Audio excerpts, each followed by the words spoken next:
Mm. Let's dive right into it. Shall I just start by telling you how the film came to be made, and then you can ask me some questions as we go along? Great. Great. Let's Okay, do got it. it. So, No Ocean, No Surrender was the first English language action film made by the producer Si-yun, who had a company called Seasonal Films. And that was basically, Seasonal was taken from his name, Si-yun, which is his Chinese name, became Seasonal Films. And Seasonal Films are best known for discovering Jackie Chan, who made for them Snake in the Eagle Shadow, Saying Du Sao, and Drunken Master, Joy Kun, in 1970, both in 1978. And these films made Jackie Chan a superstar, and they made Seasonal a known name in the action film world. And after that, Si-yun, as a director and as a producer, had kept making action films. One of them was Game of Death 2, aka Tower of Death, for Golden Harvest. And he worked with a lot of action directors, and he'd given the action director Corey Yun Kui, or Yun Fui, his first opportunity to direct a movie. And that movie was Ninja in the Dragon's Den. And so they had a very good relationship. And Corey Yun spent some time living in the States, living in Canada, back and forward. And he was in America, and somebody said, oh, there's this martial arts film that's making a lot of money in America. You should go and see it. And that film was the first Karate Kid. And he went to see Karate Kid and was like amazed at the audience reaction, because he thought the drama was good, everything else was really good, but the action was just, by his standards, not good enough. So he came back to Hong Kong and he met with MCU, and he says, you know what, if the Americans will put up with a film like this, with a story this simple, and with action this poor, we could do something much better in English and tell a similar story and have a lot of, much better level of martial arts action. So that was the origin, was Corey Yun coming back and telling Si-yun, we should do our own version of Karate Kid. Now, around about the same time, there was an American called Keith Strandberg, who had studied written Chinese and spoken Chinese, Mandarin Chinese in America, and then had gone to Taiwan. And he had the ambition to be a scriptwriter. And he came to Hong Kong, and I can relate because I did the same thing. Came to Hong Kong, and from his hotel, he was calling up all of the companies like Shaw Brothers and Golden Harvest, and he called up Seasonal Films. And he got hold of, I think he did actually get through to Si-yun himself, the head of the company, and then started talking to Si-yun in English and said, well, I'm a scriptwriter, I'm from America, I'm interested in working with you. And Si-yun was kind of not particularly interested. And then Keith shifted into his fluent Mandarin and said, and I speak Mandarin and I can read and write Chinese. And then Si-yun was sufficiently interested that he invited Keith to come to their offices, which were, I believe, on Jordan Road. Anyway, they were in that area, Jordan, that area of Hong Kong, I think in the Kim Tak building. And they met for the first time. Now, you may ask, why was it necessary that Keith speak Mandarin? Well, I think Si-yun felt there were any number of experienced English-speaking scriptwriters out there, but it was going to be important on this movie because the crew, the action director, the director, everybody was going to be Chinese, and he, Si-yun, though he speaks good English, was more comfortable in Chinese. Having a native English speaker who also spoke Mandarin was going to be a huge blessing. And Keith began his relationship with Seasonal. And it's interesting because he only ever worked for Seasonal, but every English movie they did thereafter, Keith was involved initially as a writer, later as a producer. But that was the beginning. And then Si-yun sat down with Keith, and it almost felt like Keith was the receptacle because he was going to write the script. And there was this shoot, and into that shoot, Si-yun put everything he thought Americans in the 1980s liked, starting with Karate Kid, Bruce Lee, hip hop, rap, skateboarding, you name it, gangs, kickboxing. So basically, it was going to be this kind of everything but the kitchen sink into this movie. Bruce Lee, was going to be represented by Bruce Lee's ghost. So then Keith went away and came up with a script And it's really interesting because to me, when I look at the seasonal films, even though obviously the film is not any masterpiece of world cinema, the No Retreat, No Surrender is so well structured and so entertaining, and it works so well.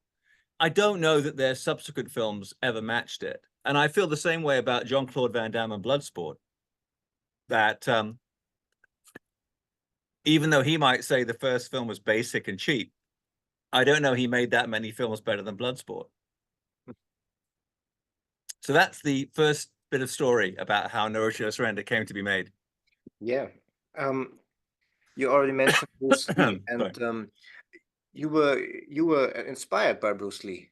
I think your name, your stage name, is kind of a it's kind of a homage to Bruce Lee because of the. I don't have a stage name. My name, Bey Logan, is actually coincidentally it has the initials BL, but it was not chosen as a. In fact, my stage name, because I was adopted, my stage name is my other name.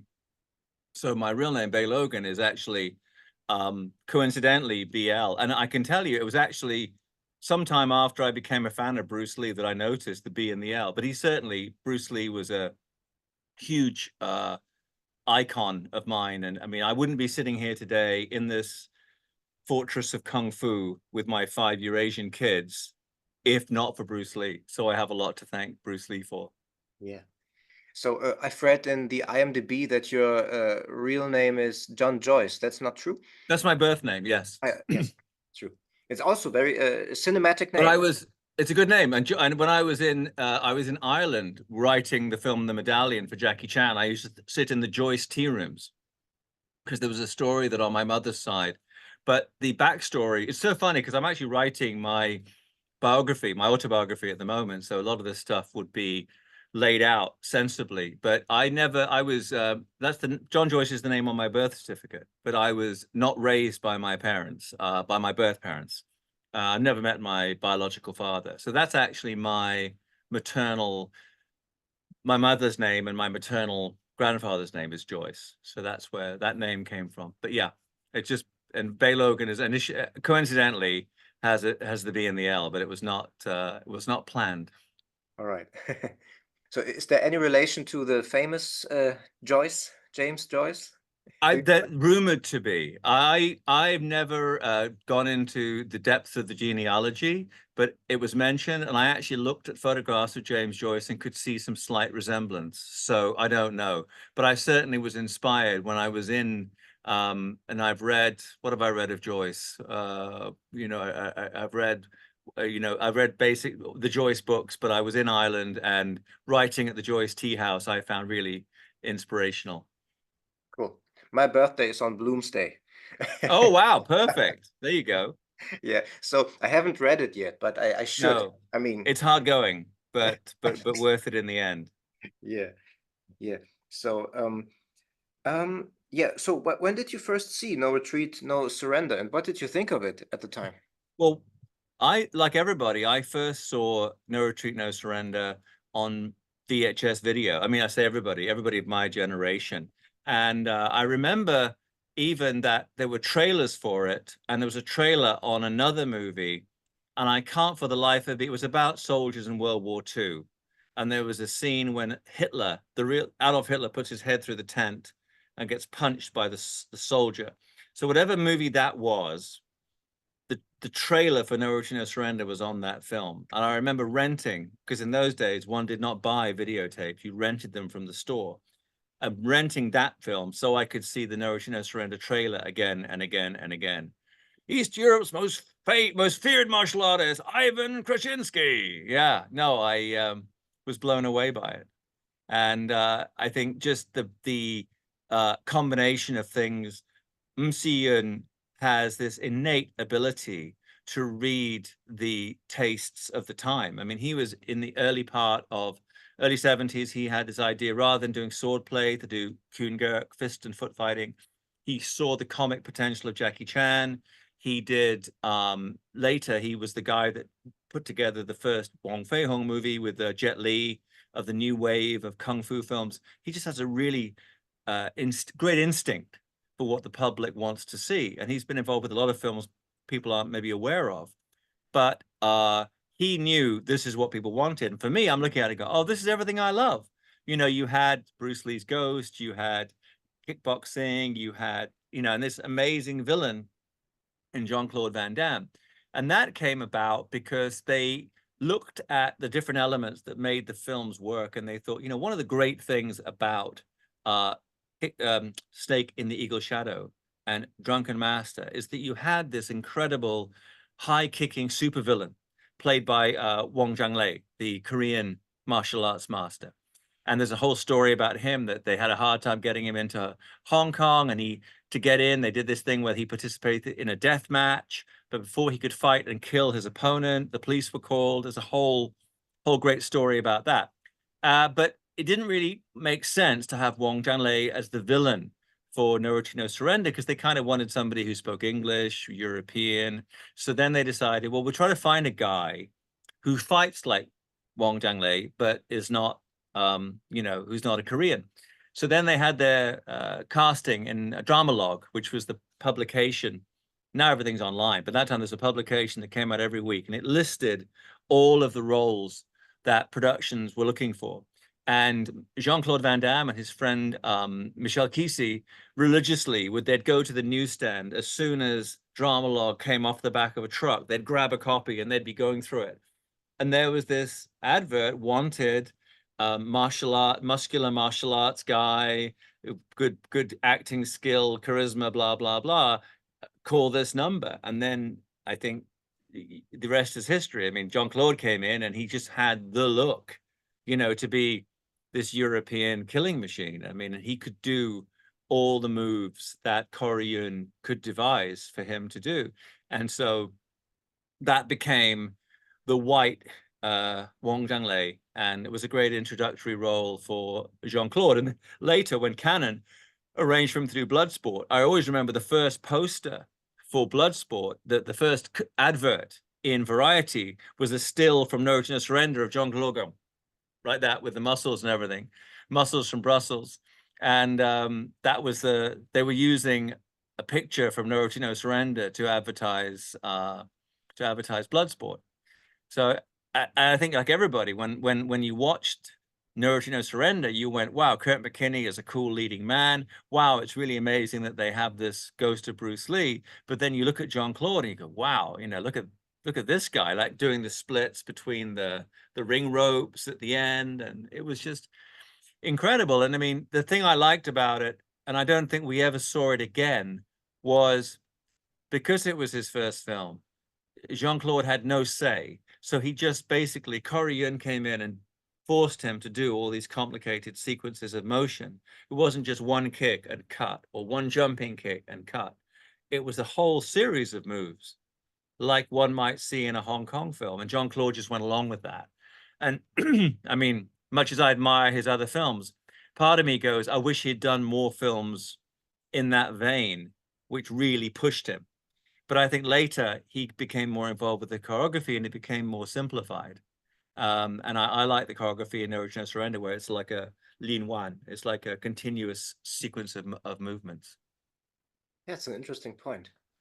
I also think he's a great villain, you know, because in later years he just wouldn't play the villain anymore, and I understand it from a certain point, but he's so good at it, you know. Well, he was good in Expendables. I mean, that was one. I often think, I think if he'd been offered good villain roles, then he would have taken it. But, you know, it's like he talks about in JCVD. There was this trend in his career that people would get him to sign something and raise the money on his name. And it's a lot easier to raise the money on the name of Van Damme as a hero.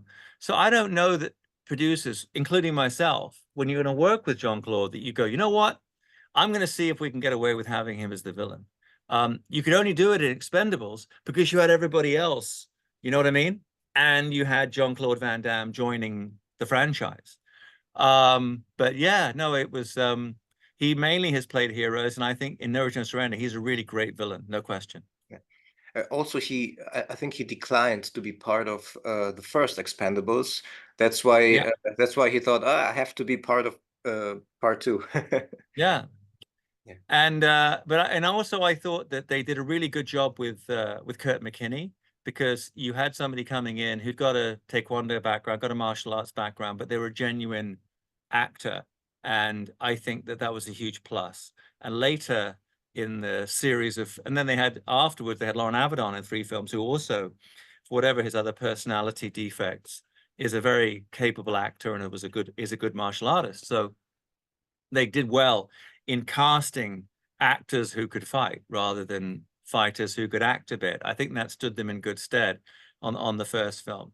And the other thing that happened was they had this whole thing of, well, we're going to have Bruce Lee's ghost. And Si-yeon, as I mentioned, had directed Tower of Death, Game of Death 2, which was this the last Golden Harvest, the last squeeze of the Bruce Lee lemon. It was like, this is the last thing we can do. We've got a reel of outtakes from Enter the Dragon, and Warner Brothers will never notice. We'll build a film around that. And so that became, which is, to me, it's kind of hokily, hugely entertaining. Tower of Death, Game of Death 2. I mean, I know the purest Bruce Lee fans turn their noses up at it. I just think it's fun because it's a seasonal film. It's a seasonal film with the Yun brothers, Yun Mo-ping and his brothers doing the action. You have Wong Jan-lei as the villain, and shot in Korea, shot at the studios in Hong Kong, and the whole film shot in Japan partly. And the whole film is just an excuse for all these crazy action sequences with a Bruce Lee lookalike. And for most of the time, the Bruce lookalike is played by a Korean actor called Kim Tae-jung. So when they got together to do No No Surrender, Si-yeon just thought, well, you know what? We'll just use Kim Tae-chung and put him in as Bruce Lee's ghost. And, Sensei Lee, you have to help me. We're going to have him come back. We can shoot at the grave of the real Bruce Lee at Lakeview Cemetery. And we'll have that as part of the story, that this spirited Bruce Lee trains the kid to defeat Jean-Claude Van Damme. I mean, it's just genius. I mean, it's so Roger Corman B movie, but a lot of that stuff really works. And it definitely works in No Retreat, No Surrender. Yeah. The title, by the way, comes from a song by Bruce Springsteen called No Surrender, No Retreat, Baby, No Surrender. And it's actually was a song about his friend Steve Van Zandt, little Steven, leaving the E Street Band. And Bruce is singing about all of the memories. And there's a line, was it like soldiers on a stormy night with a vow to defend, no retreat, no surrender. And that was playing when Keith was working on the script. And he just heard that line, like soldiers on a stormy night with a vow to defend, no retreat, no surrender, no retreat, no surrender. And he was like, okay, that's the title. So then he came in but to his great chagrin, in Germany, every one of them is called Karate Tiger. That's so right. He's really pissed because he would always come up with these interesting titles like No No Surrender, Raging Thunder, King of the Kickboxers, American Shaolin, and in Germany it'd be Karate Tiger 3.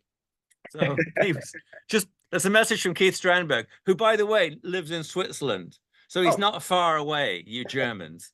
But he's like pissed. He's pissed that, well, there were 2 things that really pissed him off. One was the German insistence that every one of his films is called Karate Tiger. I think if he had made like The Color Purple, it would have been Karate Tiger 8, The Color Purple. But they also, in America, they would always put like No Retreat, No Surrender 2, 3, 4, 5 in front of the title. So No Retreat, No Surrender 2 is Raging Thunder. Number 3, Blood Brothers. Number 3, Blood Brothers. And yeah, Keith was never very happy with that. But I don't know. I've been on both sides of it. I've been a film producer and also a distributor and a salesperson of other people's films. And I totally understand why you'd want to have the No Retreat, No Surrender franchise continue, which is what they do. Yeah. Now that you mention it, in Germany there are like 10 films called Karate Tiger. I think some of them aren't even they're not even Keith Strandberg seasonal films. They're other movies. They get the Karate Tiger for brand. For example, Karate Tiger 6 is Kickboxer 3, The Art of War. I love it. Yeah. Well, and then my favorite of the AKA titles of Drunken Master with Jackie Chan is Die Knochenbrecher. What is it in German? Uh, Drunken Master. Die Knochenbrecher. Die Knochenbrecher. Knochenbrecher. Yes. Bone Breaker. How do you Yes. say that? Knochenbrecher. And I think they call him Knochenbrecher. How do you say that? Sie nannten ihn Drunken Master. Knochenbrecher. They call him Bone Breaker. It's okay. It's irrelevant. But Yes. I heard the title told to me by somebody, and I thought they call him Yes. Bone Breaker is such a great title, but it sounds better in German. It's because there are some films starring the Italian actor Bud Spencer. Yeah. You may know him, and they have some Trinity films. There have some films with him. They called him this and that. They called him that. So that's why. Yeah. So that's where this came from. Oh, so that was why. And then instead of they call him Trinity, they call him Nobody, or they call him Trinity. It's this one is they call him Bone Breaker. Oh, so be it. Yeah, that's right. Yeah, you mentioned a few very fascinating things. Like the title, which is, as you said, part of the Bruce Springsteen song. Yeah. No Retreat, No Surrender is such a zeitgeisty film. Yes. With anything in there. I mean, you already mentioned the Karate Kid. I mean, the idea, let's make Karate Kid, but let's make it real. Let's make it Hong Kong style. And I mean, there's also the Cold War aspect, like in Rocky IV, you have the Russian opponents. Yeah, and everything is ramped up. I mean, in Karate Kid, the teacher, Mr. Miyagi, is like this little old Japanese man. And in No Return to Surrender, it's Bruce Lee. And in Karate Kid, the villain is Billy Zabka, who's a kind of just a college kid, a school kid karate champion.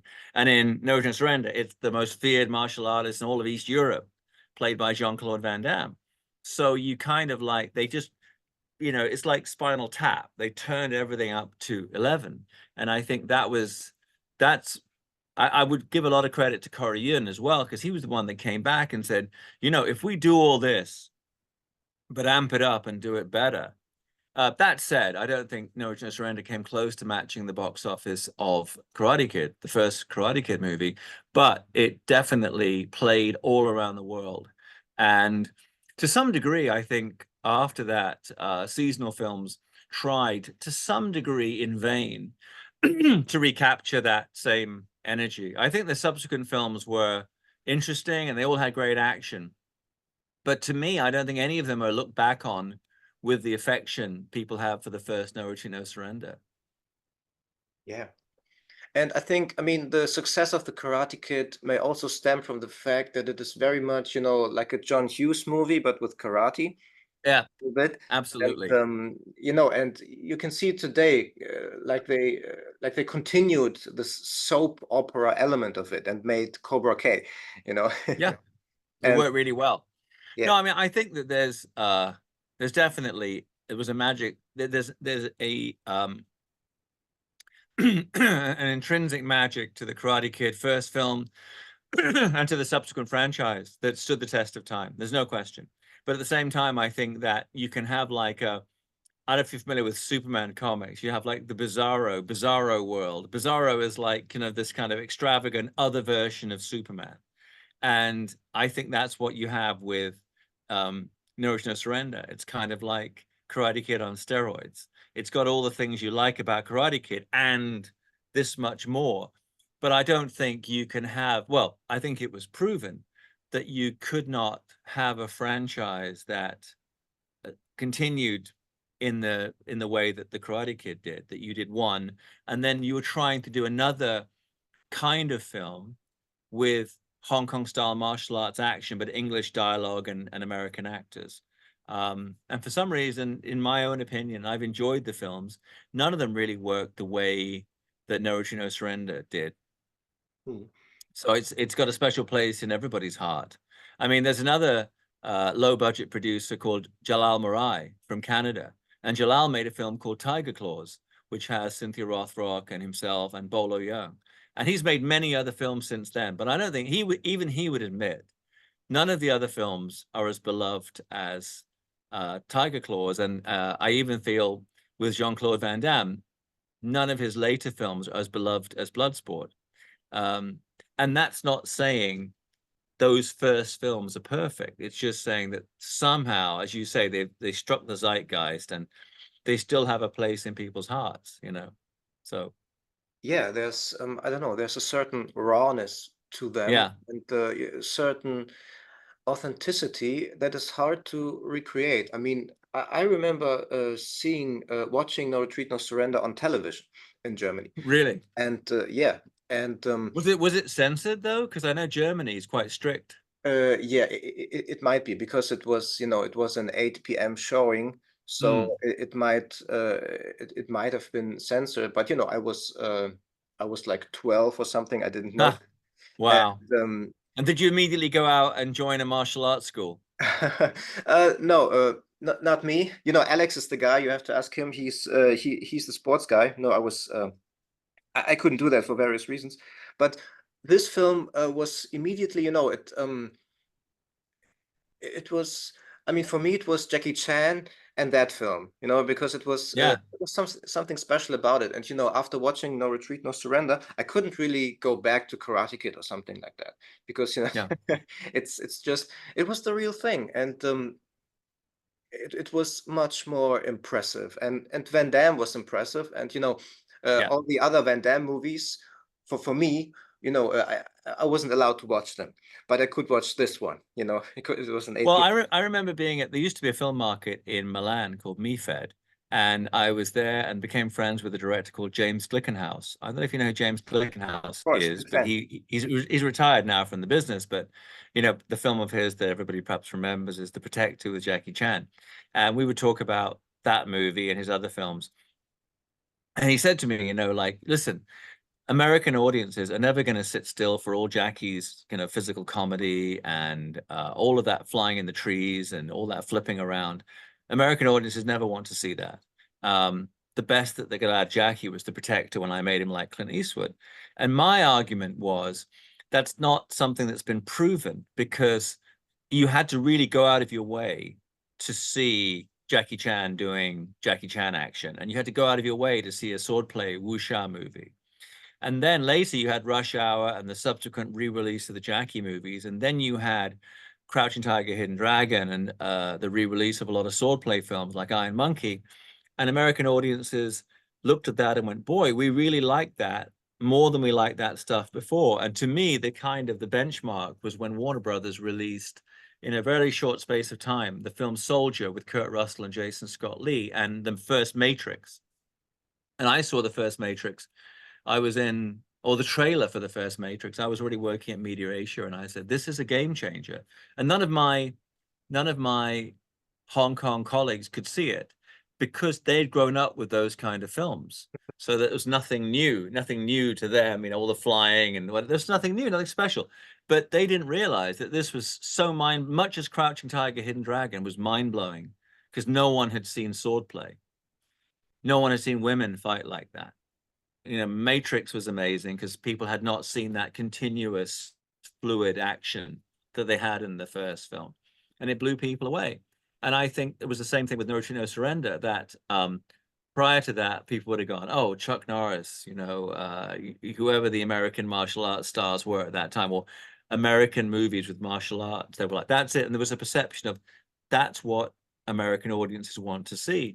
But films like No Retreat, No Surrender proved if you gave them an alternative, that alternative could find an audience. The key thing, strangely enough, is language. There's a vast audience, or there was anyway, a vast audience in America who will not watch a foreign language film. They will not watch a dubbed film or a subtitled film. And we had this extraordinary experience when I wrote and produced the second Crouching Tiger. It was in English with Donnie Yen and Michelle Yeoh. And people said, "Oh, yeah, you followed Crouching Tiger." I said, "You got to realize many more people watched the second film because it was in English." And immediately afterwards, you had a huge spike in the careers of Donnie Yen and Michelle Yeoh in Hollywood because the producers went, "Oh my God, they speak English." And so that was the big thing with No No Surrender. You could have seen a lot of that action in Hong Kong, but you'd have had to have subtitles or Cantonese. And the American audience want English, so they loved the fact the film was in English, and not it wasn't in kind of like, you know, kind of like I kill you now, bad guy English. It was in colloquial English. Keith did a good job, and they got good actors, you know, to play the parts. However, you know, I always think there's two kind of actors in those kind of movies. There are those winking at the audience and going, yeah, come on, you can tell this is cheesy, right? You can tell this is really crazy, right? And there are those who play it straight. And if you play it straight with integrity, the films can really work, and they can be quite moving and quite emotionally engaging, even though on the face of it, they're kind of ridiculous. But I think the character, Kurt McKinney's character, is enormously sympathetic in the film. And you follow his journey, and you don't think, oh, you know, why am I watching this guy? You know, why am I wasting my time with the guy? You look at it and you just go, here's somebody, here's a young man on a journey of discovering himself through martial arts. And it works really, really well. And I admire everybody. I don't think there's any looking when I remember the film, I don't remember anybody who was kind of winking at the camera and going, yeah, well, you know, I'm in a stupid film, really. They played it for real. And I would give credit to the guy that succeeded Kurt McKinney in the later No Retreat, No Surrenders, or the later films, Lauren Avedon, who in person is such a horrible, horrible person, but on camera is engaging, and he's a really good actor. And I think the reason he didn't have a bigger career outside of those films is people didn't like him. And I don't like him. But on camera, he is definitely a credible actor. It was good at action, and he could really deliver dialogue in a convincing kind of way. He should have been a big star. With a lot of these people, him, Conan Lee, George Lazenby, all the academy of the should have beens.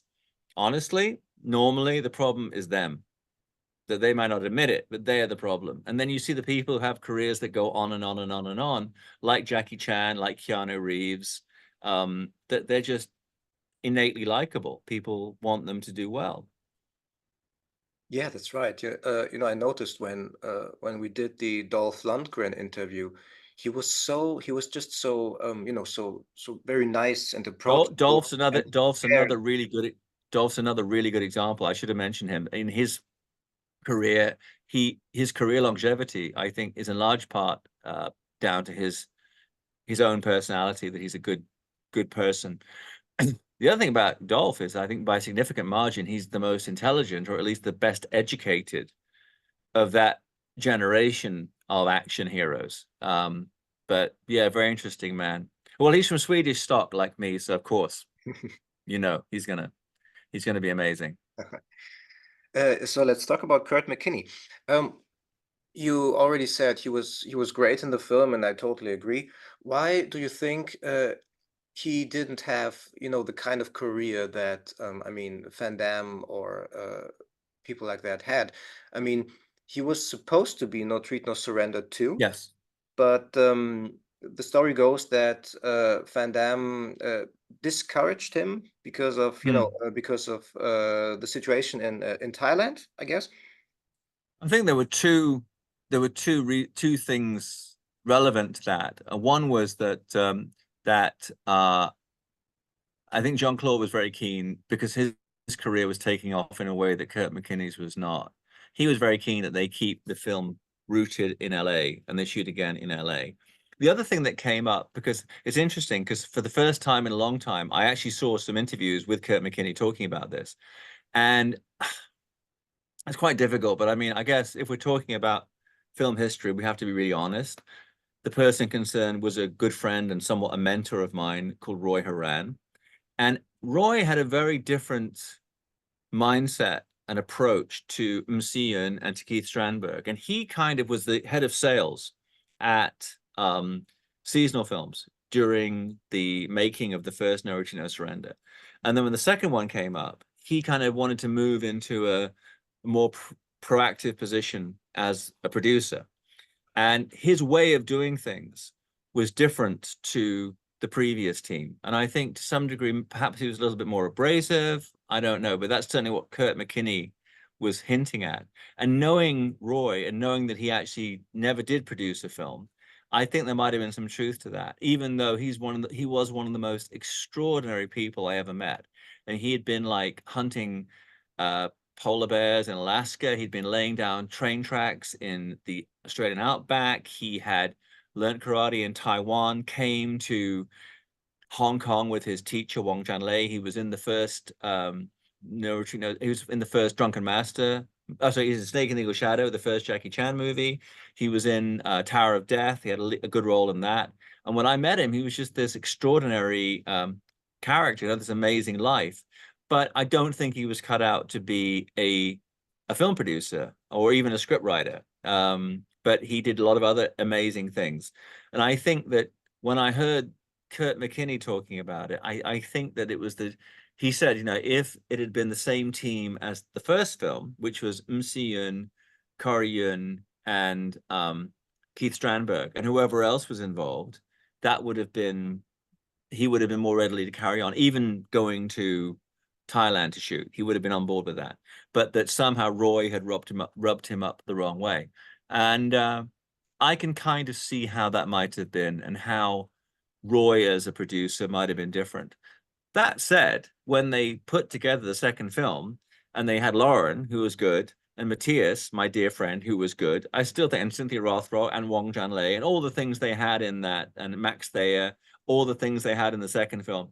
I think the second film was really entertaining, but I think it suffered because it was so different from the first movie, different cast from the first film, and they took it off to Thailand, and it probably would have been more successful if they had had some way of doing it in LA. So you never know, you know, but that I think was the reason. I think in the past, blame has been given to Jean-Claude, and I don't think Jean-Claude did not have the power to determine where the film would be shot. And he was under contract, so it was quite something that he didn't actually come back to make the film. But I think he managed to find reasons not to go and do it in Thailand. But I think perhaps Roy came in and had a different approach on that film, and that's why the original actors didn't return. Did you ever meet Corey Yun? And oh, I've known Corey Yun for many years, and greatly admire him. I mean, you know, if you go back to his work as a choreographer, his work with Jet Li on like My Father is a Hero, Bodyguard from Beijing. I mean, he's just the most extraordinary. In this day, he was one of the Chatsufok, the Seven Little Fortunes, the Chinese opera troupe, alongside Jackie Chan, Sammo Hung, Yuen Biu. That's why he's Corey Yun. Yun is from Yu Jim Yun, the teacher of Jackie Chan and Sammo Hung. So he actually started off in movies. You can see him acting and playing fighting roles in kung fu films, and then he became a wonderful action director, and then later a director in his own right. And of course, in the West, he was the director of the first Transporter film. Did a lot of films with Jason Statham. I mean, I think whenever Jason Statham was going to do martial arts, his first requirement was, look, can we get Corey Yun to do the action? That's And interesting. same with Jet Li when he made films in the West. So just an extraordinarily talented action director, like all of them. I think it's something that came in from the Chinese opera. Like, he thinks in 3D, and that's what worked. That is what's special and different about there's a 2D way of fighting, is two guys come in, kick, punch, kick, punch, kick, punch, this guy falls down. And then there's that 3D way of thinking, which people like Yuen Woo-ping and Corey Yun have, where you're thinking like, you know, in this holistic kind of way. And if you look at a lot of the American-made martial art films before that, like the Chuck Norris films, Chuck would kick somebody, kick somebody, kick somebody, and stop, and then that's the thing. When you look at the way Corey Yun did his action, it's always, you know, kind of like within a kind of its own vortex of movement. I think he's just incredibly talented. And he probably would be surprised that his most widely seen film, apart from The Transporter, would be No Retreat, No Surrender. Interesting you mentioned The Transporter. It's a good example of his style, certainly. And but the thing is, you know, in Europe, he wasn't credited as the main director. That was Louis Leterrier. On the first film? Yes. Actually, or maybe in Europe, but in the West of the world, he was credited as director, because he came in and they originally wanted him to be the action director, and he insisted he should be the director because he had at that time a significant career as a director in Hong Kong.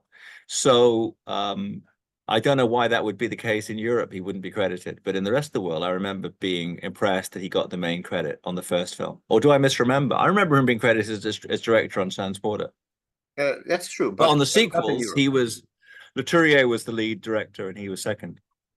I thought it was the other way around on Transporter One, that it was Corey Yuen and Leterrier was. Is it Leterrier, the director, the Yeah. assistant director? Yeah, he was credited in the first film as the main director, and that was my impression for many years until I actually did some research and I No, he directed the action sequences, but with a lot of the time, I would say with the Transporter, if you had the drama scenes directed by somebody else, the film would just have been as successful. If you had somebody else do the action, I don't think that's a guarantee because Corey Yuen really delivered in terms of the action sequences for the Transporter. That's right, definitely. So do you know what Corey Yuen thinks of his two No Retreat, No Surrender films? I think he felt that he was impressed that that style could find an audience internationally. He was happy with the first film, particularly that his initial thought that we can do an English language Karate Kid, and it could be successful, was borne out because it was exactly that, and it was successful. With the second film, I know he was frustrated because he'd been promised, well, you're going to have Kurt McKinney and Jean-Claude Van Damme again. And he was in Thailand preparing the film when Roy Horan showed up with Lauren Avedon and Matthias Hughes. And I don't want to, well, I don't mind criticizing Lauren, but I mean, it's not his fault. I mean, he was hired, and quite rightly, because he was the best replacement they had for Kurt. Um, and Matthias is a dear friend of mine. And he openly admits he showed up and he had this amazing physique and definitely has charisma, but he couldn't kick and do the splits and everything like Jean-Claude Van Damme. So I think the second film, Corey felt somewhat constrained because they hadn't given him what he'd asked for, which was the same actors from the first film to continue the legacy. I never asked Keith.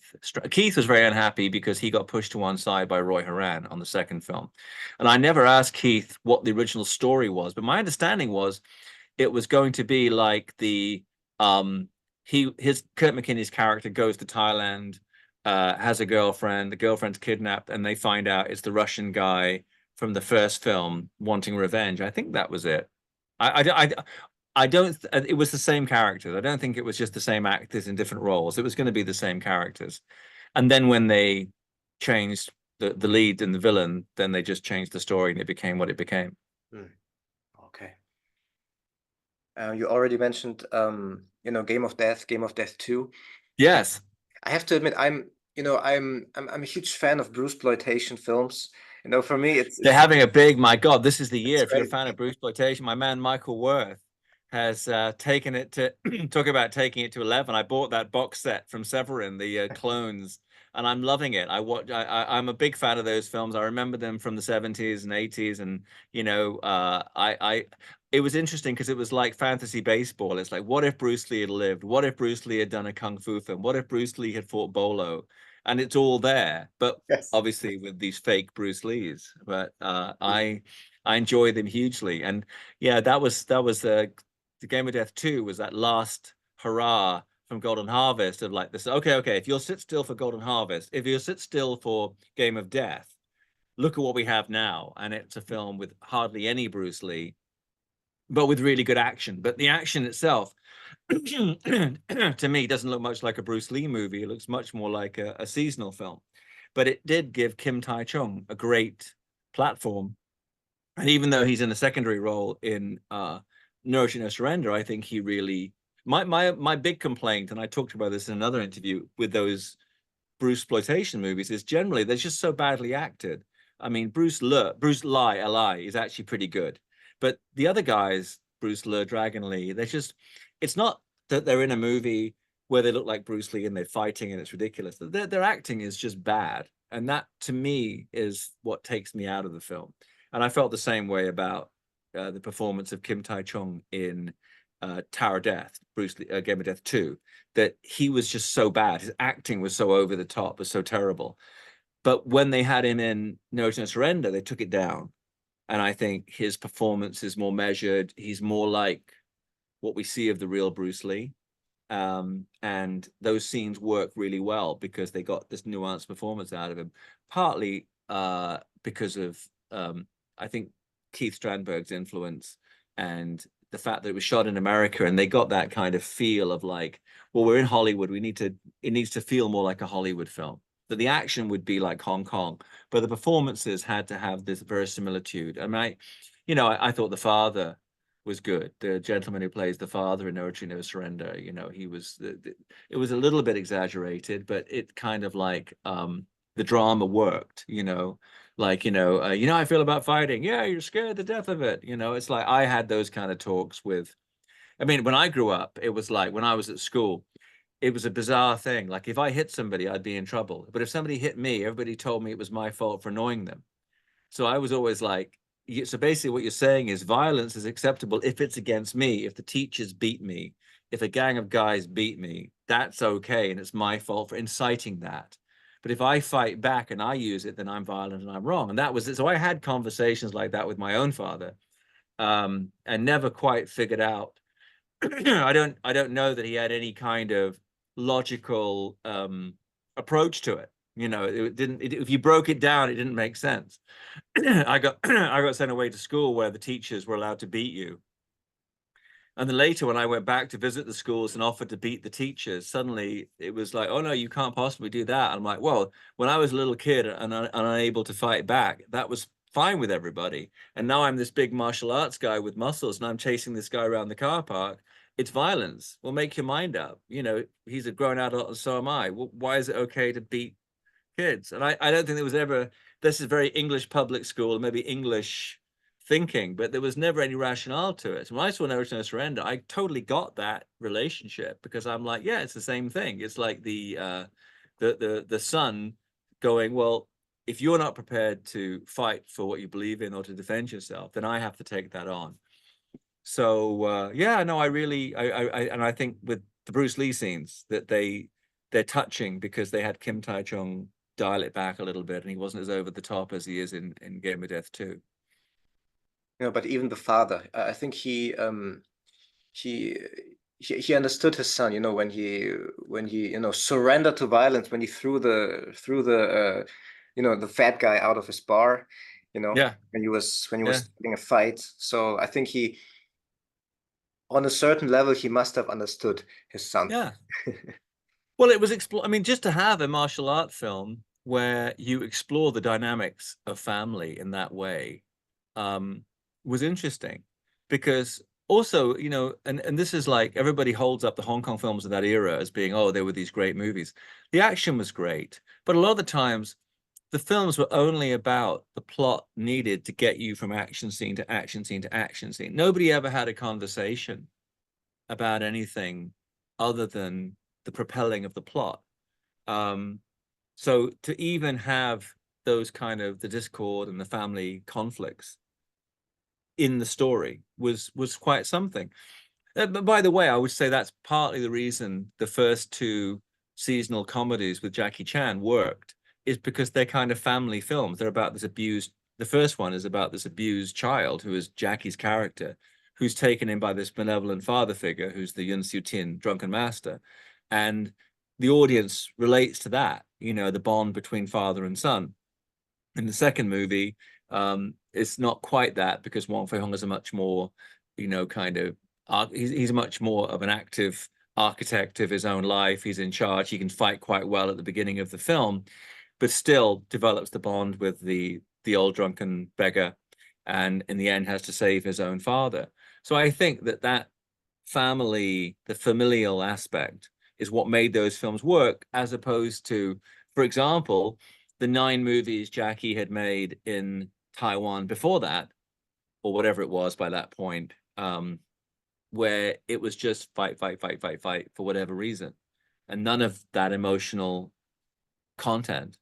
And I think that's what part of what they brought to No Retreat, No Surrender. And yeah, I think everybody looked at those films and went, oh well, it's Karate Kid, and it's Bruce Lee. But I also think that the seasonal films, those seasonal comedies, there was an aspect to that as well.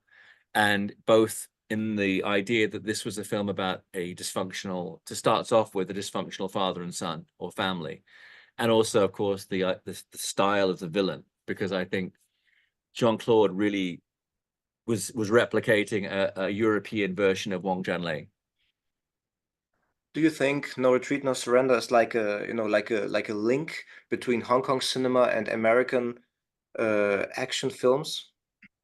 I think it was a pioneering effort, and I think you can do a through line from that and see how in subsequent years it leads to Transporter and Matrix and films where they basically said, well, you know what, we'll get Hong Kong style action into an American film framework and audiences will enjoy it. And Rush Hour wasn't in that tradition as well.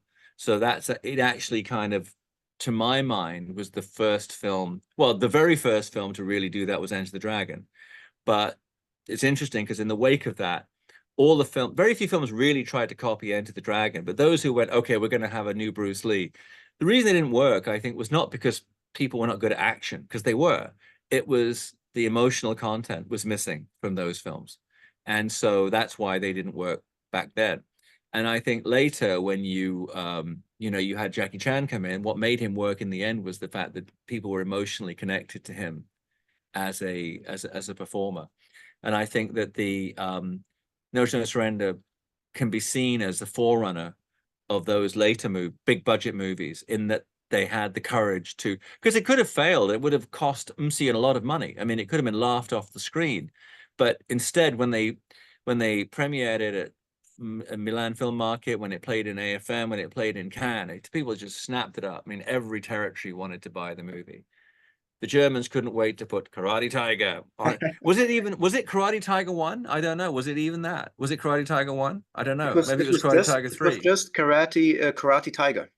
That was it. That was the first one. Okay, got it. It was the first one. And so, yeah, so I mean, it just got bought around the world, and it proved the faith of Msian, much like when he did Snake in the Eagle Shadow. The distributors around Asia had begged him to use anybody except Jackie Chan, because Jackie was perceived at that time as being box office poison. And Msian said, no, if we do it like this, it'll be a hit. And it was. And I think that there's another reality where maybe No Retreat, No Surrender didn't work for some reason. If the story, I do think that Keith Strandberg's contribution cannot be underestimated. Like, if it had been written badly, if the American aspect had been really stupid, then that would have been a problem. But as it was, I think Keith made it, kept the verisimilitude. Yeah. So 2024 is the Year of the Dragon. Yes. You've already participated in our Year of the Dragon edition of Dragon, the Bruce Lee. I'm so excited, and it's funny. I gave a copy to the woman who, as a girl, played Shannon Lee in the movie, who's a friend of mine, Michelle Tennant's Knight, and she lives near me in Central. And it was so odd because I was writing my book about Bruce Lee and then watching Dragon, and I saw, my goodness, that little girl looks so much like my daughter Taya. And then, wrote to Michelle and said, hey, you know what? Are you the one who was in Dragon? And then off of that, we became friends, and they really appreciated that. So thank you so much for sending it over. But it's a wonderful package, and I'm really glad because people have been trying to convince me over the years how bad Dragon was, and I'm like, no, I think it was a great movie. And I worked with Jason Scott Lee. I cast him in Crouching Tiger, Hidden Dragon 2, Sword of Destiny, as the villain, and he was so good. And heard so many stories about his experiences on Dragon, a Bruce Lee story, which was just great. So I always thought it was a fantastic film. I never bought into people telling me, oh, this is wrong and that's wrong. I was like, nah, the film works. It really conveys the spirit of Bruce Lee. It tells the story in a good way. And the main thing was it was this big studio film that got a wide release. And I thought it had great integrity to it, and I liked it a lot. Yeah, so it's wonderful to see it reissued. Yeah. And we're going to have another Year of the Dragon edition with No Retreat, No Surrender. That's wonderful. I mean, I definitely think you guys have got your finger on the pulse when you're going back to movies that really were kind of game changers. Because, I mean, I think there had been so many Bruceploitation films, and then Dragon, which is another kind of film. But on one level, you can say it's a Bruceploitation film. It's a guy playing Bruce Lee and, you know, doing things that Bruce Lee did in the context of a dramatic film. At the same time, No Retreat, No Surrender, there'd been other films beforehand, like, you know, The Man from Hong Kong and other movies, but I don't think anybody looked at the attempts previously to do a blend of East and West in this way, like basically a Western structure with Eastern action, that none of those had worked and none of them had the positive reaction that No Retreat, No Surrender had. And as you were talking about earlier, it really paved the way for that for that kind of subgenre, which is a Hollywood film with Hong Kong style action as part of its DNA. And that's what they did, you know, really well with No Retreat, No Surrender, that it fits together. That's the other thing I wanted to mention, is the fact that, you know, a lot of the times, and I would say the same with Hong Kong films, that they stop the story to have like an action scene, a bit like they stop the plot to have a song in a musical. And I would say with No Retreat, No Surrender, one thing that's good is all the action comes from the characters, comes from the you know, from the story. And so there's a reason why people are fighting. They're not fighting for the sake of fighting. And that's, again, another reason that I think it works. Yeah, people who, the other key is, of course, with these movies, and I think, you know, you get things like Taken, you know, my own film Fury, the first Yip Man. One of the reasons for the success of some of these films is people who don't normally like action films really like that one. The Karate Kid was an example. And you know, I think definitely No Return, No Surrender was as an example of people who normally don't like martial art action films. They would like this one. And that's a great accomplishment because it gives you this whole wide new audience of fans of people who you're out of the ghetto, because there's a certain kind of action film fan, of which I'm numero uno, who will watch anything with martial arts or a muscular action star or whatever just to see how good or bad it is. But the mainstream is more selective. And I think with No Retreat, No Surrender, they made a film that you could love if you were not. Bloodsport's like that. I showed Bloodsport to my 14-year-old son and some of his friends the other day, and they loved it. It just worked. Yip Man 2, you know, my 14-year-old was on his laptop doing gaming, and he just watched out the corner of his eye the beginning of Yip Man 2, and Samo gets killed by Darren, and then he has to watch the whole film. Why? He needs to see what happens next, what happens next.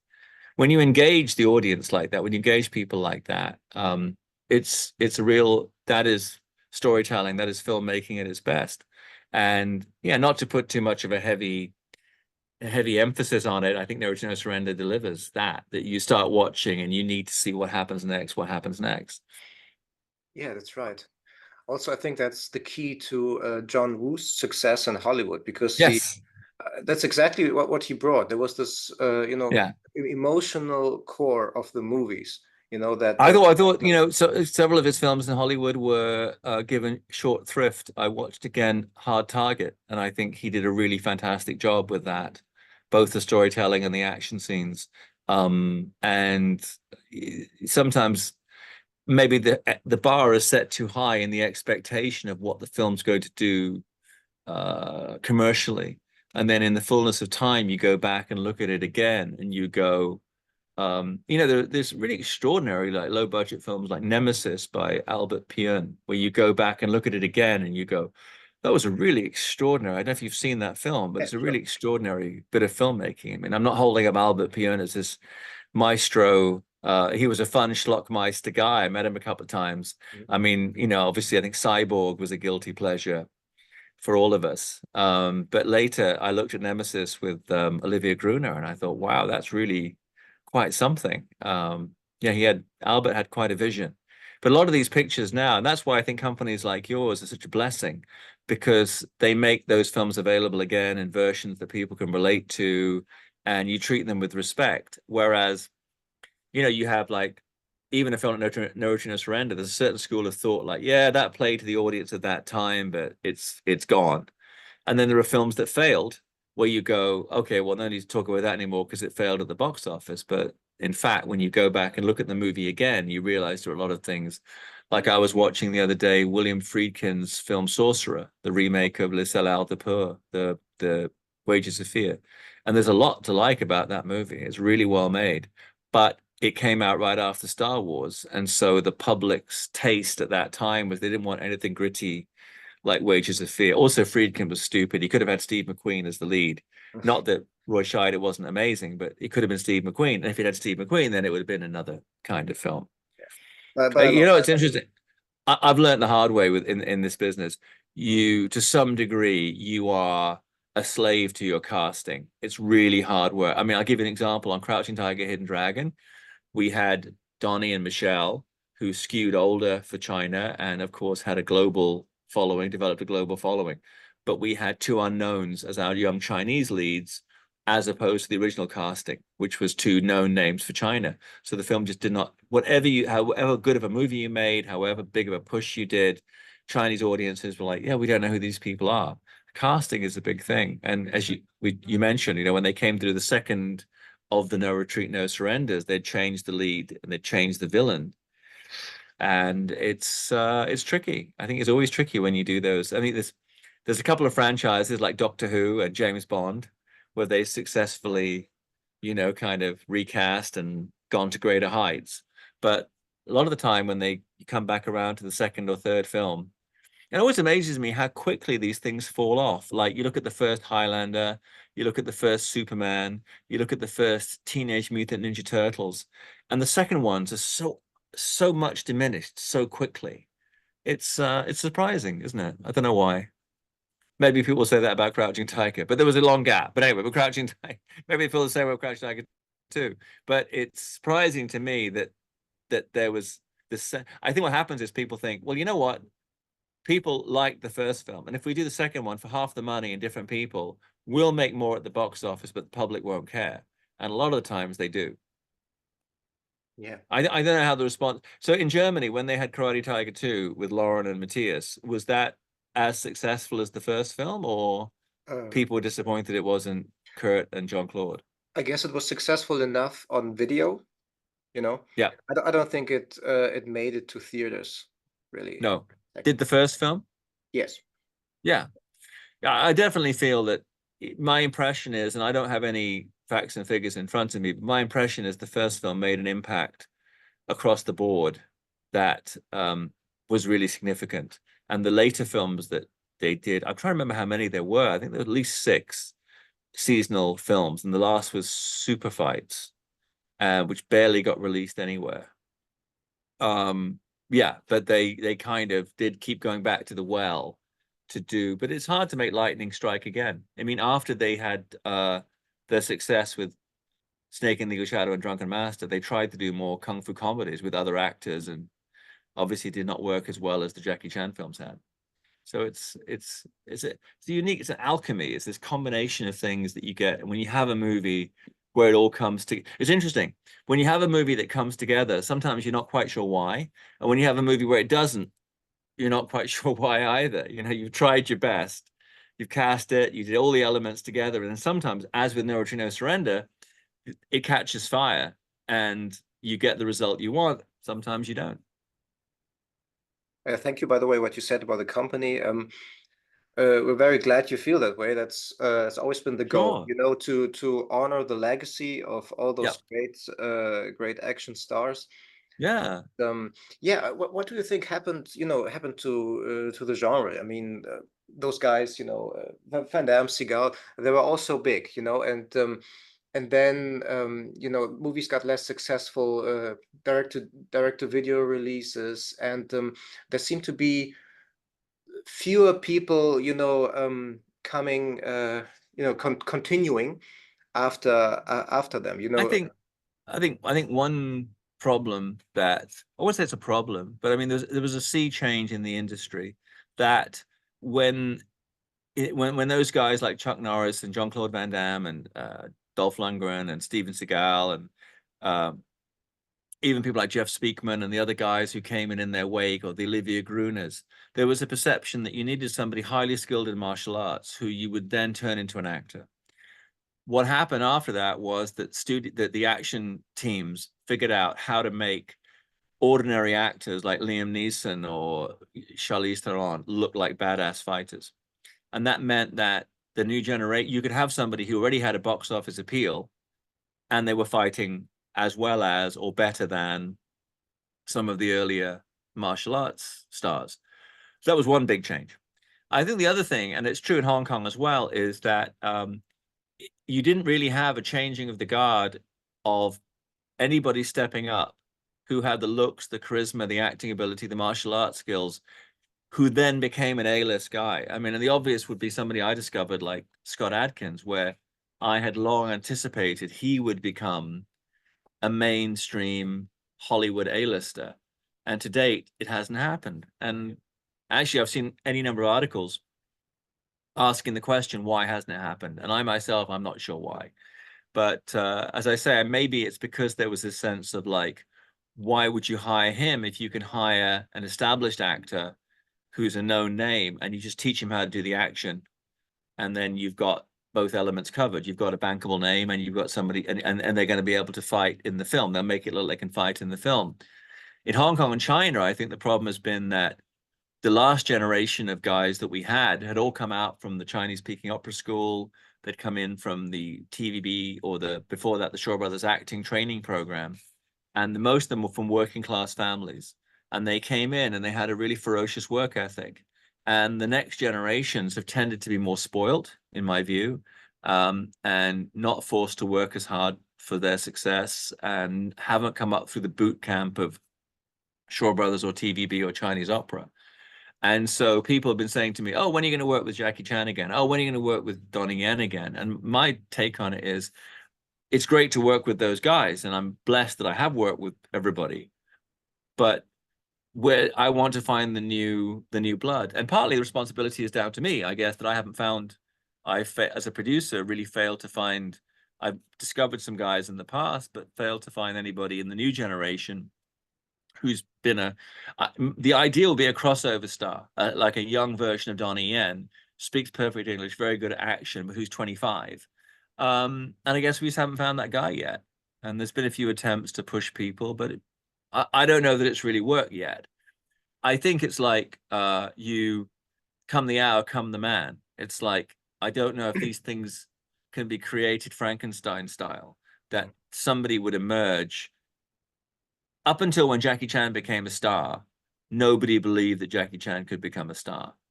To be honest with you, pre-Yip Man, I don't think anybody in Hong Kong thought that Donnie Yen could be a superstar.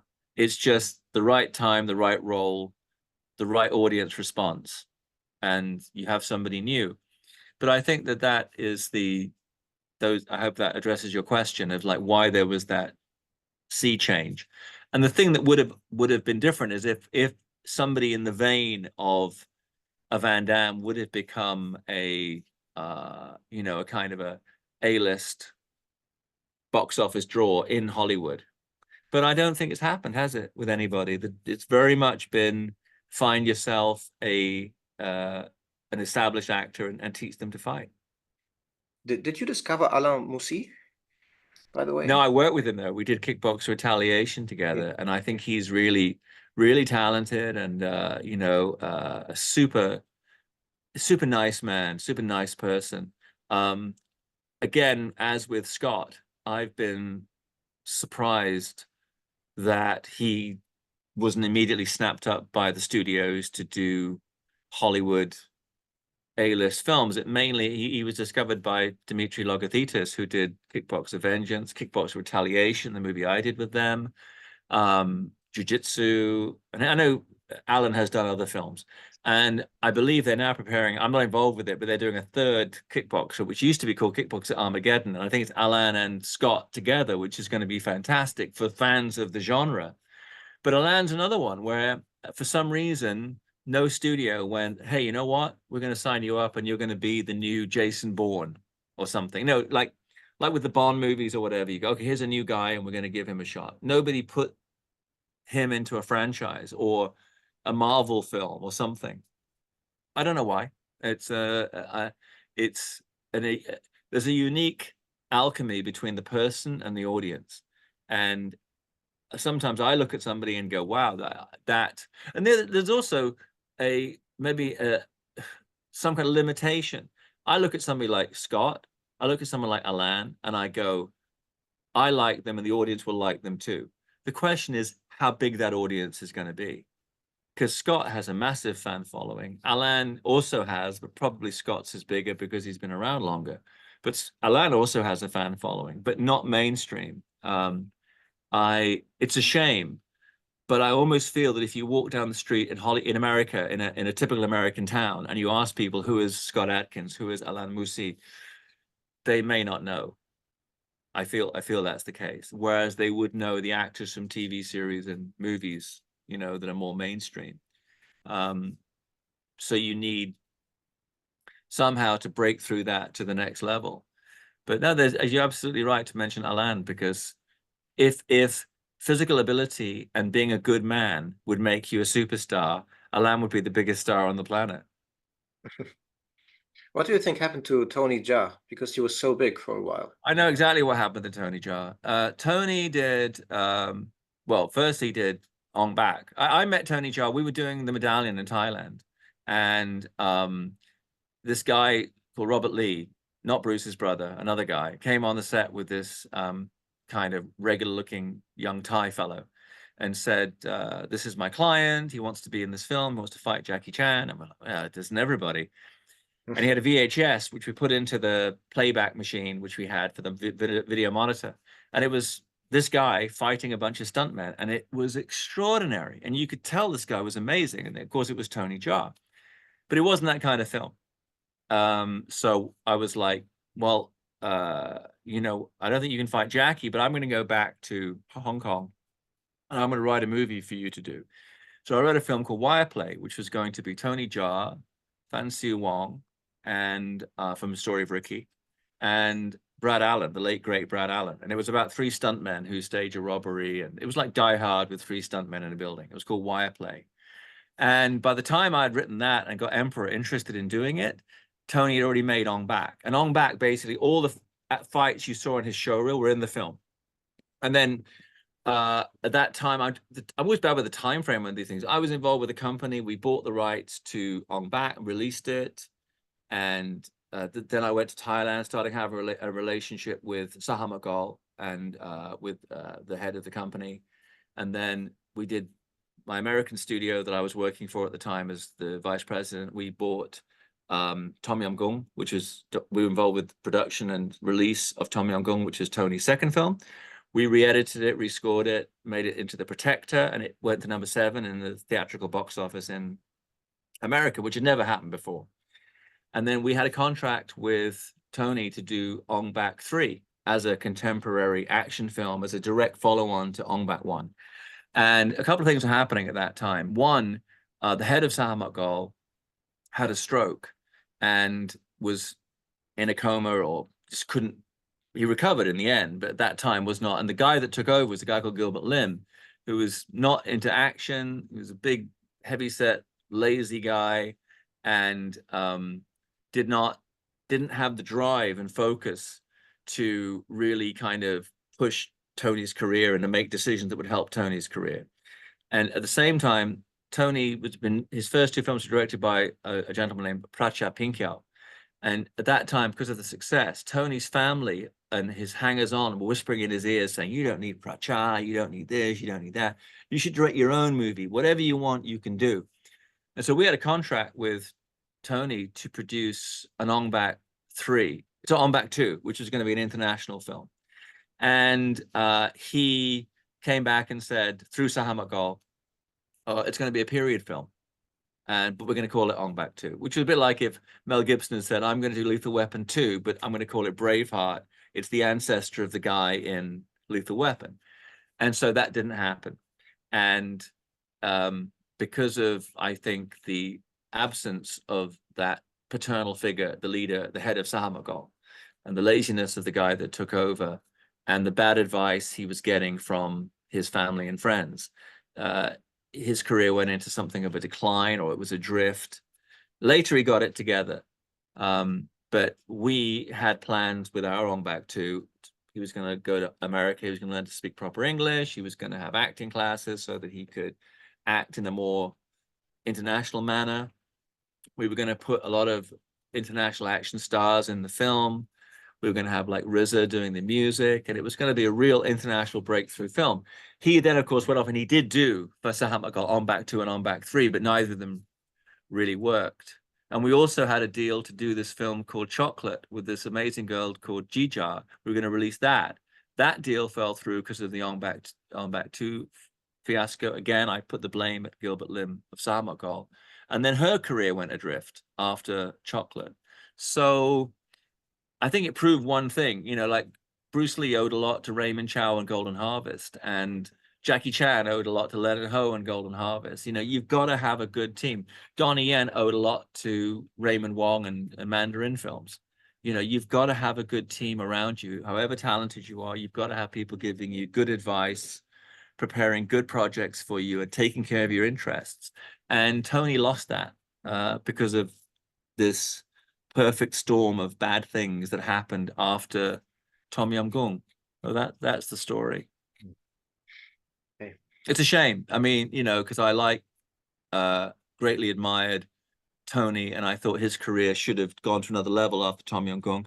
And I also greatly admired Jija, but again, just fell victim of, if you've got a studio head who just doesn't have that energy and drive. I look at it actually in this life, this world forgives a lot of things. I think laziness is not one of them. I've known people, everybody I know who's succeeded to whatever level, they work so hard, including myself. They work so hard every day.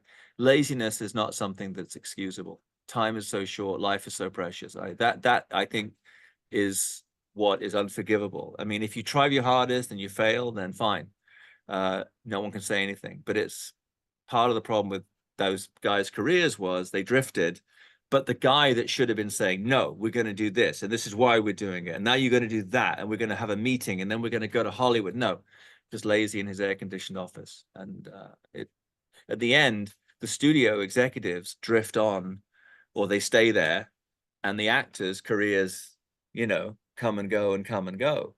So I think it's a shame when it doesn't work. Yeah. I once interviewed, director Ernie Barbarash, and he said Tony Jaa, he really could fly. Yes. What did they do together, Ernie Barbarash? Oh, a Triple Threat? No, what did he direct that he was in? What did Barbarash? Out of Flash, Fighting Rising. With Tony Jaa. Yeah, nothing. No, with Van Damme, he made Out of Flash. Yeah.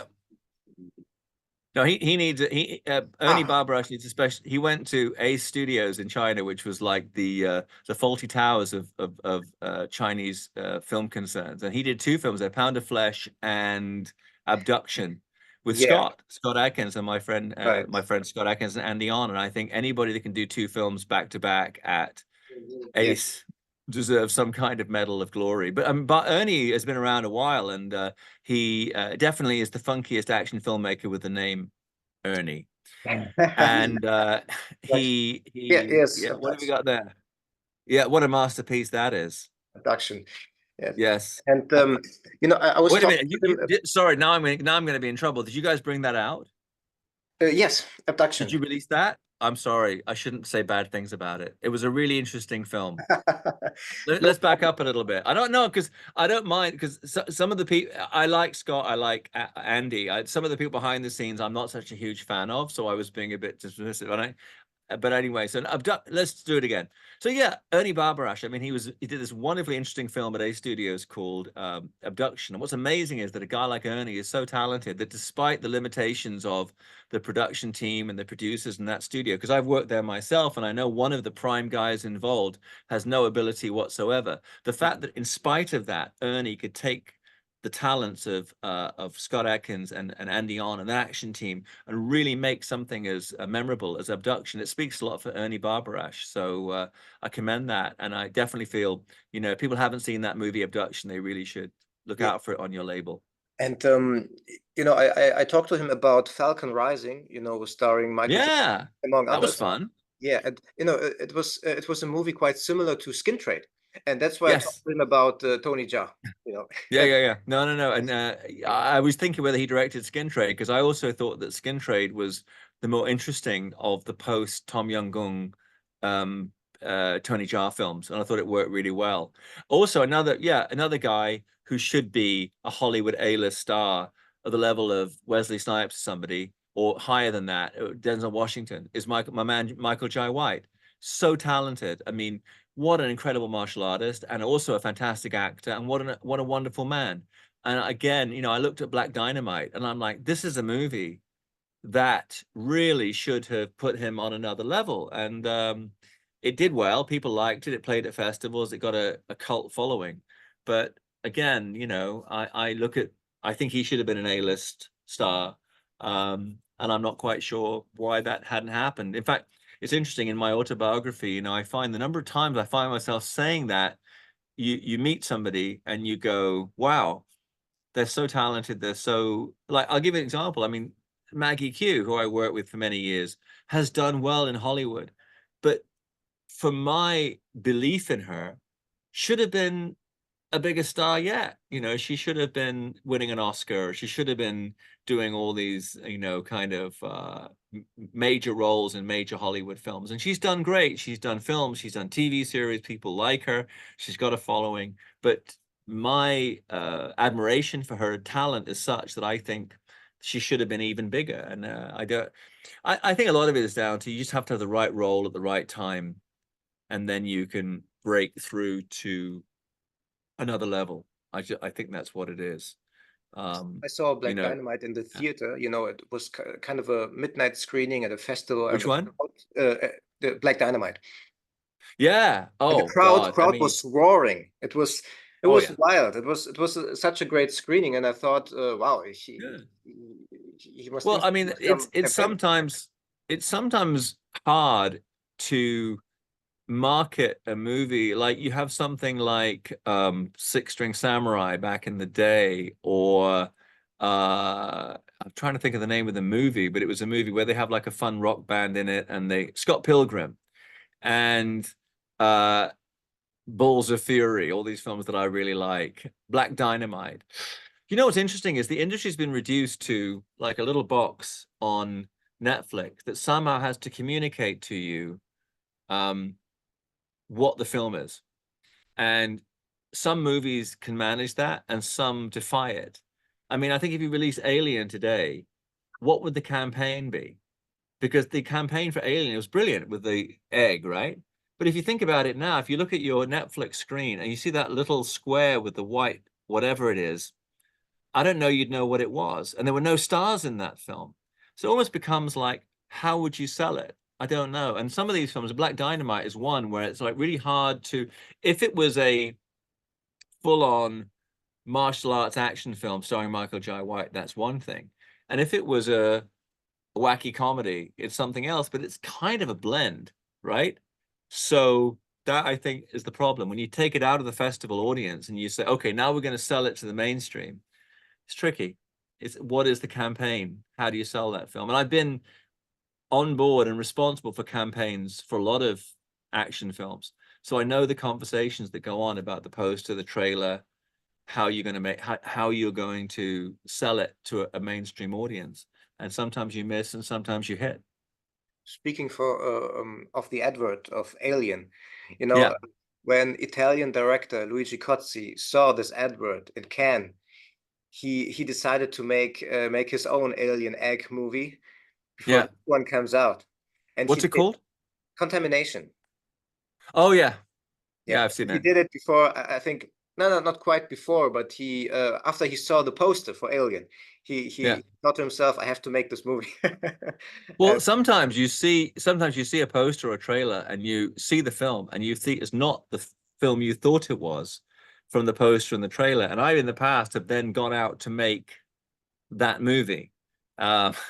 So you make the movie you thought they were going to make. I probably shouldn't say which films of mine fit that. But anyway, there's been a couple of instances where I thought, boy, and I'm a great believer in what John Boorman said, like, why do they remake the great movies? Why not just remake the bad ones till they get them right?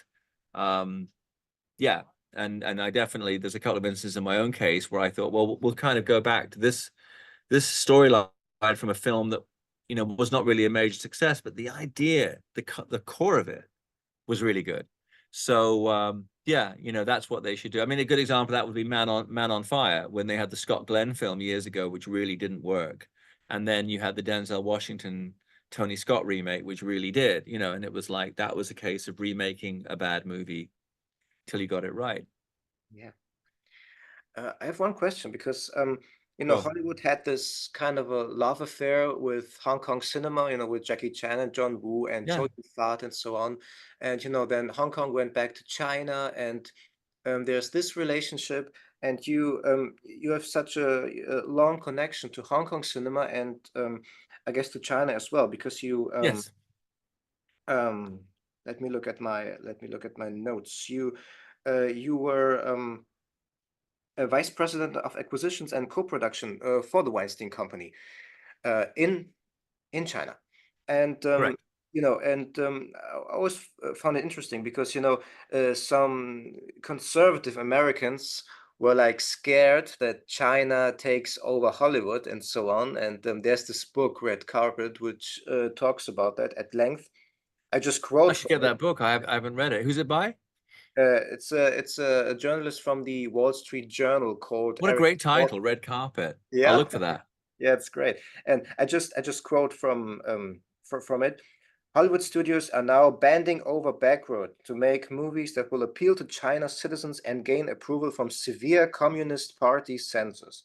At the same time, and with America's unwitting help, China has built its own film industry into an essential arm of its plan to export its national agenda to the rest of the world. So, um, I think, I've seen very little evidence of any ability or success on the part. If that's the plan, it's failed miserably. I mean, to export Chinese culture, Chinese socialist values to the rest of the world through their cinema, it really hasn't worked. I mean, what has happened, I would say, in previous years, the Chinese film industry was an artificial construct because local audiences in China, they wanted Hollywood films, and the government limited the number of Hollywood films that could come in. But those that did come in were those that were successful were amazingly successful. They made the most money they made outside of America. And sometimes movies that were failures in America, like Terminator Genesis, or was it a Minecraft? Was there a Minecraft movie? What was it? No, it was another video game inspired film, Warcraft. The Warcraft movie was a huge hit in China. So you had a local industry that was allowed to survive because only a limited number of American films or foreign films were allowed in every year. But that's changed over the last while, and there's been a massive increase in the number of local Chinese films being made and the money they make in China. But I'm hard pressed to think of a single one of them that's made a dent in the box office overseas. I mean, they play in theaters at film festivals or art house, and they maybe get picked up by Wellgo, and that's it. I don't think there's any danger of a mass American audience tuning in to a Chinese film or television series and going and being infected by, you know, what is it, capitalism with socialist characteristics or whatever you're going to call it. Conversely, I think a lot of people in China do consume a vast amount of American audiovisual content, and so aspire to, succeed and live more of an American lifestyle. And I think you do see that in the suburbs and in the upwardly mobile classes in China, that they do see the way people live in America, and that kind of is the reverse of what you're talking about. The people in China see the American aspects of the American way of life and aspire to that. I'm not talking politics now. I'm just talking about how you live day by day, living in a house, driving a car, your kids being well educated, dressing in certain fashions, following NBA basketball, listening to rap music. That's what's going into China, by my perception. And I don't see any evidence that, I mean, TikTok or nobody is infiltrating America with these fiendish, Chinese values. I see no evidence of it whatsoever. If there was ever such a plan, it hasn't worked. And I don't, frankly, having dealt with China Film Bureau back in the day, I don't think there ever was such a plan. They, when I was involved with, we released the film Hero in America. I think the China view was, well, we had a huge fight over the re-editing of the film to have the version that would work, but the version that we ended up with was massively successful, and for a long time the most successful foreign language film ever in America. And it made a lot of money for everybody, and it still, that felt to me they wanted the recognition and the awards and the Oscar nominations. Yeah, that was the drive. And I've never, maybe it's because I'm a foreigner, I never had any political conversation. Sometimes when you were trying to prepare a film to be shot in China or to do a movie in China, and probably the big example of that was Shanghai, of the films I was involved with, you would come up against politically sensitive issues about a specific film. But that was just, yeah, going in, if you make a movie in China, you have to conform to their, restrictions. For me, I look back at the 1980s and 90s, and all the movies I loved in Hong Kong, all of those could be made today in China. There's never anything political about them. They were just massively entertaining. For some reason, nobody wants to make those films anymore. But that's what I'd like to see. And I think that's what the world wants to see. So I think this whole thing of like, well, you've got to make propaganda films. Why? That's not what... and in general, the films that are working in China for the local market, the Chinese films, are genre films. Period action films, period war movies, comedies, romances, dramas, even films with some horror or like supernatural aspects can be successful. I don't think that there's any evidence that out and out propaganda works at the box office in China, much less that it would succeed in converting people in America.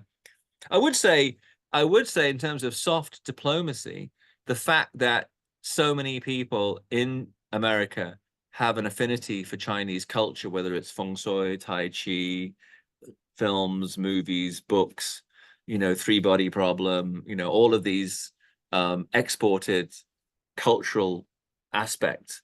I think it's good for the world. I mean, not on a political, but on a humanistic level, that people relate to and understand and develop an affinity for China, and people in China for the West. I'm not talking about politics now. I'm just talking about human beings understanding other human beings. That I do see happen, and I think it's very healthy. But no, the whole conspiracy thing, I don't buy into that. Yeah, I think I think there's some people try to kind of create a kind of a new Cold War, between the US and China, and but I don't know if it really works, because people like Hong Kong cinema, people like Chinese films, and vice versa, and Yeah. there's this whole cultural exchange that you didn't have in when the Soviet Union was still around. So it was easier to demonize because there was no exchange, and Yeah. you didn't know any Soviet films if you were in America. No. And I think the misapprehension is that somehow film will make you think a certain way, and I think film makes you feel a certain way. And I think that politics or any kind of political agenda is about the way it's really about the way you think, that you absorb a certain process or a certain concept, an idea of politics, and you buy into that. But film isn't about that any more than music is, any more than painting is. It's about how it makes you feel. And I think that yeah, you can look for a conspiracy anyway, but the people who liked Chinese cinema, they liked it because of how they made them feel when they watched it. And conversely, when people in China watch Spider-Man in huge numbers, they just like feeling like Spider-Man swinging through the city. It does whatever a spider can. That's what they felt. And I don't think that they thought, it didn't have any message beyond that visceral feeling when you watch the film, how you felt afterwards and how you felt when you came out of the theater. So yeah. So, what can you tell us about Real East, realeast.com? Well, I mean, it's really funny because I'm always doing these interviews and then people say to me, so what are you selling? And I go, not really much selling a lot. I mean, my company, still produce films in Hong Kong. We're preparing to do the third installment of the Fury series. I did Fury and the Furies, and now we're doing Fury 3. It's a bit like Aliens, isn't it? The Alien series, the first three. So we're planning to do plan to do Fury 3 in Hong Kong. And I'm also preparing another international film that we should do in Hong Kong. I have a massive library of Hong Kong movie memorabilia, which we sell through our website, www.realeast.com. And I'm writing books. I wrote a book on Bruce Lee and I, which did very well. And I'm doing one now on Jackie Chan and I. But it's a much bigger book because Bruce Lee made 5 films, and Jackie's made like 100. So the Jackie Chan book is much bigger. And I also mentioned earlier, I'm working on my autobiography and some other novels and other written work at the moment. I also run a Kung Fu school.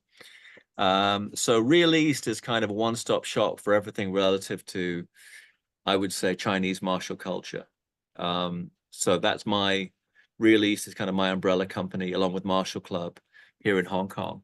And I'm at a stage of life, thankfully, I've done a lot of the things that my 20-year-old self would like me to do. I did films with Jackie Chan and Sammo Hung. I've done films with Jean-Claude Van Damme and Steven Seagal and all of those things I did. When I was 20, I think if you'd have said to me, one day you'll have a Kung Fu school, you'll have all these movies, you'll work with these people, you learn Kung Fu, I would think this is great. What I could not have conceived is the joy of having a family, having my 5 wonderful kids, relationship I have with Elizabeth, with my teacher, Max Sifu, that you just, that would have been beyond my imagining. And so I enjoy that a lot at this stage of my life. And so I'm focusing in on projects that I think would be really a pleasure to be involved with, and that not to be all kind of like, highfalutin, but just something that would benefit people, I used to do movies kind of like, I had a thought in my mind, if I don't do a movie a year or every 6 months, everyone will say, oh, look at him, he's kind of dropped out of the business. But now I realize that's not necessary, that I should do work that I think is rewarding and satisfies me. And so that's what I've been focusing on. And I definitely, excited about the projects we have now, particularly Fury 3, and looking for other things to do. But I feel a bit liberated by the fact that I don't have to be on a treadmill, and I don't have to. I've done my movie with Donnie Yen, I've done my movie with Michelle Yeoh, so I feel I can just, looking ahead, just choose the stuff that's going to satisfy me and hopefully other people as well. Yeah. Stay here tonight. So, one last question, if we're allowed. Yeah, go ahead, please. Yeah, cool. So what are the 5 most influential people in the martial arts film world for you? Well, I mean, to start would be Bruce Lee, of course, without whom I think none of us would be here and doing films of the style that we are. He was such an amazing breakthrough character. Secondly, Jackie Chan, who's been my mentor. And if you're asking, I think globally it's Jackie Chan, and certainly for me personally, because when I moved to Hong Kong, I had a 4-year run when I was working with and for Jackie Chan, which was enormously rewarding for me. I would say the great Lau Gala from Shaw Brothers, because he is the guy that really integrated cinematic storytelling and traditional martial arts in a very profound way, because he was the only guy that had that depth of knowledge of one style or let's say of Chinese Kung Fu as an entity, and then could convey that cinematically, which I think is, really something to be appreciated. The other guy would be Yuen Woo-ping, because Yuen Woo-ping was responsible for so many revolutions in the industry, from discovering Jackie Chan and Snake and the Eagle Shadow to crafting the action for The Matrix. I think that was, he has been really the mainstay of the industry from Shaw Brothers era through till today. And I heard just the other day he's directing a new film, so more power to him. And I've worked with him a couple of times, and it's been an incredible experience. And to have a lady in the bunch, it would be Michelle Yeoh, because to see Michelle go from being like the wallflower in Al versus Dumbo, and then in Yes Madam, Wangasi Jay, kicking ass, and then did all the films she did, retiring, coming back, Super Cop, doing all the movies she did, surviving, doing a film with me, and then winning the Oscar. To go as mainstream as that is incredible. So those are the five. And I'm sorry for the others I didn't mention. But anyway, those five, I think, what you asked me on the spur of the moment, they're the five that come to my mind. Oh, it's a great pick. Great pick. I'm lucky, and I think I'm trying to think. I think didn't work with Bruce Lee, though I've done a lot of work about Bruce Lee. Almost worked with Lao Sifu, but I've worked with all three of the others. I worked with Jackie for a long time. I worked with Yuen Mo Ping a couple of times, and I worked with Michelle. So it, you know, it's a blessing in my life to, I guess I was inspired by two and worked with three. So, you know, I do consider that, you know, I'm incredibly blessed in that regard. Yeah. You know, I'd have, you know, I would have so much more questions, and we'd love to talk. Oh, sorry? Yeah. Jet Li of the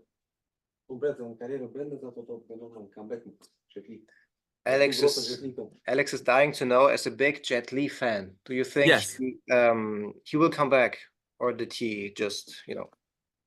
Well, Jet, unfortunately, has some, from my understanding, some significant health issues. And I think he can live a happy, healthy life with his family and be involved with his charity work. But to do the kind of films that he did in the past, I think would be very challenging. And you also have a huge problem in terms of Hollywood, in that Hollywood films demand that you have insurance, that you pass a medical for insurance. And I believe his health issues make that difficult for him at the moment. What I would like him to do, he wrote a book about his Buddhist belief. I would like him to do a film, maybe a non-action film, but one where he shares his Buddhist nature, playing a role or directing or producing. Oh, yeah, so that's what I'd like to see from Jet Li. But I think it's unlikely that he would do another action film at this time. Okay. It's interesting. Like Dolph Lundgren is producing a documentary about, you know, his process, you know, his trauma, and who's making a documentary? Dolph Lundgren. Oh, he is. Oh gosh. Yeah, well, yeah, I saw because some interviews with him that was so interesting and so profound and so brave. I think a documentary about him. And also, you know, there's been a kind of they did one on Arnold, they did one on Stallone. I don't think Jean-Claude's done one yet, but I think Dolph doing one would be really good. People would be very interested to hear his story. Yeah. yeah, and particularly the recent health challenges and everything, psychological challenges. I saw the interview and I thought it was very brave, the things he's talked about. Yes, and you know, he had cancer when he did Wanted. Yeah, amazing. I mean, none of us knew, I don't think. So, yes, but